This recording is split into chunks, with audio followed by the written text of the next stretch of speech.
at the Great Barrier Reef, bleary-eyed. It's pretty late at night, but still smiling. The baggage claim at the Cairns airport has the bags being delivered by sea creatures, which is super cute. Today we are snorkeling the Great Barrier Reef. The main reason we're up here in this part of Australia, and we got really lucky because today is a beautiful, bright, sunny day with blue skies and hopefully excellent visibility for our snorkeling adventure.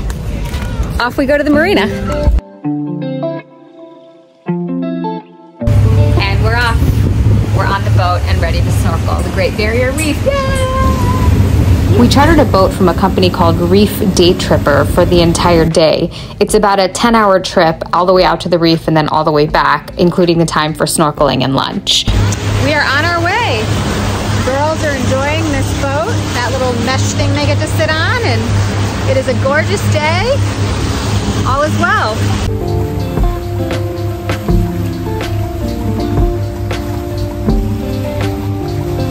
It's about a 2-hour ride from Cairns out to the Great Barrier Reef where we're going to do our snorkeling. So for 2 hours we relax on the boat. To be honest, we get splashed quite a bit because we're laying on these nets. And it's a really nice ride out.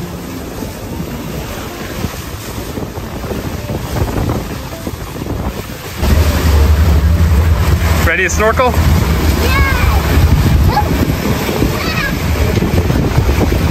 We got these full-face snorkel masks from REI, which are fantastic. I really don't like wearing these regular snorkel masks. They make me feel like I'm drowning, so the full face was better. Welcome to the Great Barrier Reef! Yay!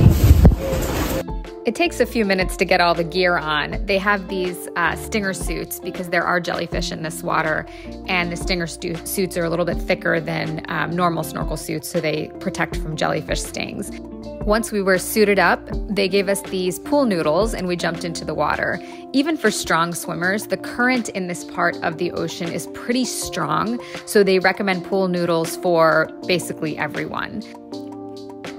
The snorkeling was awesome. The guide led us around showing us different fish, turtles, even a shark.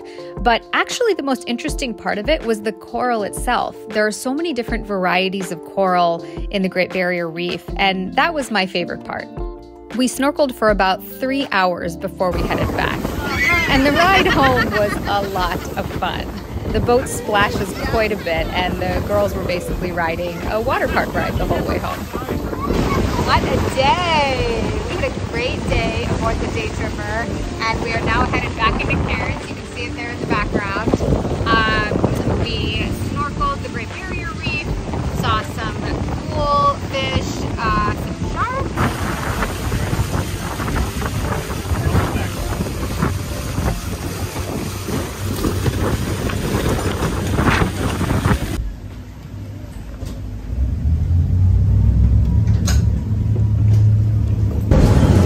Good morning.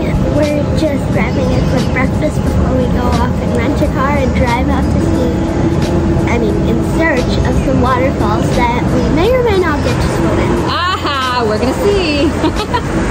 Our plan today is to drive up to Palm Cove, which is a beach a bit north of us, and then we're gonna go in search of a waterfall swimming hole. So we made our way up to Palm Cove, which is about 30 minutes north of Cairns, where we are staying, and it is definitely giving deserted island vibes. See, there's all these like palm trees overlying the beach, and not a lot of people.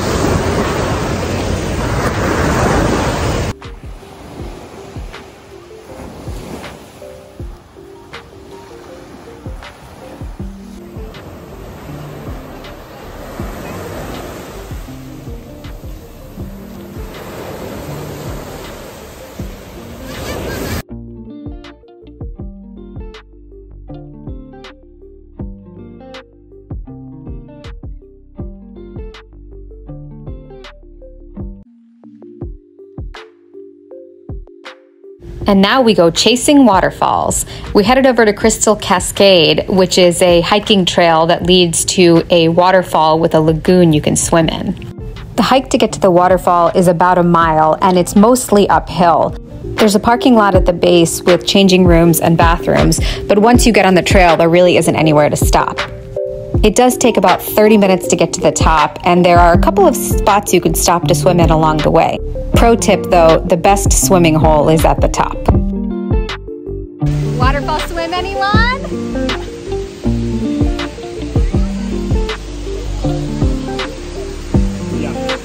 This was definitely an adventure worth hiking for. The rocks to get down into the lagoon are pretty slick, especially once you get to the ones that are underwater. If we had to do it again, we would have brought some reef shoes to walk on the rocks, which would have made our footing a little bit more sure. The girls were definitely able to do it, both the rock part and the swimming part, but they are pretty good swimmers. They're both pretty strong swimmers. So I would say the requirements for being able to do this particular adventure are moderate athletic ability and strong swimming skills. Even with both of those, some of the rocks at the bottom are kind of sharp and do kind of come out of nowhere. So important to swim with a buddy, as with any swimming activity. And again, the reef shoes would have been a huge help. But wow, was this an amazing experience. We were swimming right at the base of this waterfall, rainforest all around us, and it was actually raining when we were there, but we hardly noticed because we were having so much fun. Highly, highly recommend this activity.